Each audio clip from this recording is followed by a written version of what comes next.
Hello बच्चों, आज का हमारा टॉपिक है मोलर चालकता या मोलर कंडक्टेंस। मोलर चालकता को हम लैम्डा एम से डिनोट करते हैं और ये होता क्या है, the conductance of 1 mole electrolytic solution, मतलब जो हमारा विद्युत अपघट्ट का 1 मोल के विलयन की चालकता उसकी मोलर चालकता कहलाती है। 1 मोल विद्युत अपघट्ट विलयन की चालकता उसकी मोलर चालकता कहलाती है। इसको लैम्डा एम या म्यू से डिनोट किया जाता है। और डेफिनेशन इसकी यदि हम देखें तो molar conductance is defined as the conductance of ion produced by 1 gram mole of an electrolyte in a given solution. ठीक है, मतलब 1 ग्राम मोल इलेक्ट्रोलाइट जो आयन प्रोड्यूस करेंगे उनकी कंडक्टेंस उसकी मोलर कंडक्टेंस होती है। एक और डेफिनेशन है इसकी, किसी विलयन की मोलर चालकता उन समस्त आयनों की चालकता है जो 1 ग्राम मोल विद्युत अपघट्ट को VmL में विलय करने पर उत्पन्न होती है। एक बात ध्यान देने योग्य है कि जो विशिष्ट चालकता होती है, विशिष्ट चालकता मतलब 1 ml विलयन की चालकता उसकी विशिष्ट चालकता कहलाती है। मैं पिछले क्लास में आपको बता चुकी कि 1 ml विलयन की चालकता उसकी विशिष्ट चालकता होती है। मतलब 1 ml में जितने भी आयन प्रोड्यूस होंगे वो उसकी चालकता विशिष्ट चालकता होगी। यहाँ पर विशिष्ट चालकता में विलयन जो है वो 1 ml होता है, परंतु जो मोलर चालकता होती है उसमें विलयन का आयतन निश्चित नहीं है, परंतु जो विद्युत अपघट्ट उसमें घुला हुआ है या इलेक्ट्रोलाइट जो उसमें घुला हुआ है उसकी मात्रा निश्चित है, उसकी मात्रा 1 ग्राम मोल है। मतलब 1 ग्राम मोल को VmL में घोलने पर जितने भी आयन बनेंगे उन सब की चालकता उसकी मोलर चालकता कहलाती है। अब हमें यहाँ पर ये निकालना है कि जो हमने मान लो हम यहाँ पर NaCl लेते हैं, ये जो NaCl लिया हुआ है ये NaCl 1 मोल है इस विलयन के अंदर, परंतु इस विलयन का आयतन कितना है ये आयतन हमें अभी ये ज्ञात नहीं है। ये आयतन हम कैसे ज्ञात करेंगे? इस आयतन को हम इस तरीके से निकाल सकते हैं। हमको पता है कि मोलरता बराबर या मोलैरिटी बराबर होता है number of mole of solute upon volume of solution in litre. मतलब number of mole of solute dissolve in per litre volume of solution. तो यहाँ पर ये इसकी मोलैरिटी हो गई, या मोलरता क्या होती है? विलय के मोलों की संख्या बटे विलयन का लीटर में आयतन। विलय के मोलों की संख्या को हम N से प्रदर्शित करेंगे और लीटर में आयतन को हम V से प्रदर्शित करेंगे। अब number of mole of solute कितना है यहाँ पर? तो यहाँ पर मोलों की संख्या हमने 1 मोल NaCl लिया हुआ है, तो हम यहाँ पर रख देंगे 1। नीचे V है, V मतलब volume of solution in litre, और M जो है मोलैरिटी ऑफ द सोल्यूशन। अब यहाँ पर V को यहाँ ले गए और M को यहाँ ले आए तो ये V आ गया। V वो वॉल्यूम होता है या वो आयतन होता है जिसमें 1 मोल विद्युत अपघट्ट या 1 ग्राम मोल इलेक्ट्रोलाइट खुला हुआ है। अब V जो है उसका यूनिट क्या होगी? V की यूनिट जो है, वैसे तो वॉल्यूम का यूनिट होता है लीटर, वॉल्यूम या आयतन की यूनिट होती है लीटर, लेकिन यहाँ इसकी यूनिट लीटर पर मोल आएगी क्योंकि V वो आयतन है जहाँ पर 1 मोल इलेक्ट्रोलाइट जो है VmL में डिज़ोल्व है। इतना क्लियर हो गया सबको? अब हम आगे देखेंगे।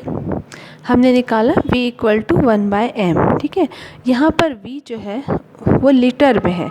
जब हम वॉल्यूम को ml में डिनोट करेंगे, ml में शो करेंगे, तो 1000 से इसको मल्टीप्लाई कर देंगे, इसलिए हमने लिखा VmL इक्वल टू 1000/m। अब आगे देखते हैं, हमने स्पेसिफिक कंडक्टिविटी के लिए पढ़ा हुआ था कंडक्टेंस ऑफ 1 ml, मतलब 1 ml की चालकता होती है उसकी स्पेसिफिक कंडक्टेंस, या उसको हम कैप्पा से भी डिनोट करते हैं। ठीक है, मतलब कैप्पा क्या होगी? Conductance of 1 ml। 1 ml की चालकता जो होगी वो उसकी विशिष्ट चालकता कहलाती है। अब कंडक्टेंस हम देखें 1000/m ml की, 1000/m ml की कंडक्टेंस क्या हो जाएगी? K × 1000/m हो जाएगी। तो ये जो K × 1000/m है यही होती है हमारी मोलर कंडक्टेंस या मोलर चालकता। तो ये एक तरीके से रिलेशन भी होता है मोलर कंडक्टेंस और स्पेसिफिक कंडक्टेंस में, ये रिलेशन है यहाँ पर। ठीक है, तो लैम्डा m इक्वल टू होता है कैप्पा × 1000/m, और 1000/m को हम V से भी डिनोट करते हैं, इसलिए हमने यहाँ लिख दिया lambda m equal to kappa × V। ये हमारा मोलर कंडक्टेंस और स्पेसिफिक कंडक्टेंस में रिलेशन है, ये बहुत इम्पॉर्टेंट है। इसके बाद unit of lambda M, molar conductance या मोलर चालकता की यूनिट क्या होगी। यदि हम देखें तो हमारी कैप्पा की यूनिट होती है सीमेन सेंटीमीटर इनवर्स, है ना। और इसके बाद ये जो हमारा वॉल्यूम था वो ml में था, इसलिए हमने यहाँ पर लिख दिया ml। और जो हमारे मोलैरिटी होती है उसकी यूनिट होता है ग्राम पर मोल, ठीक है। अब यहाँ पर देखें जो वॉल्यूम है वो ml में है और ml बराबर होता है सेंटीमीटर क्यूब। तो हम यहाँ पर इसको कैसे लिख सकते हैं, सीमेन 1 सेंटीमीटर इन्वर्स यहाँ पर है और हमने ml को लिखा सेंटीमीटर क्यूब, तो सेंटीमीटर इन्वर्स से 1 सेंटीमीटर कैंसिल हो गया, तो ये आ गया यहाँ पर सेंटीमीटर स्क्वायर और ग्राम पर मोल।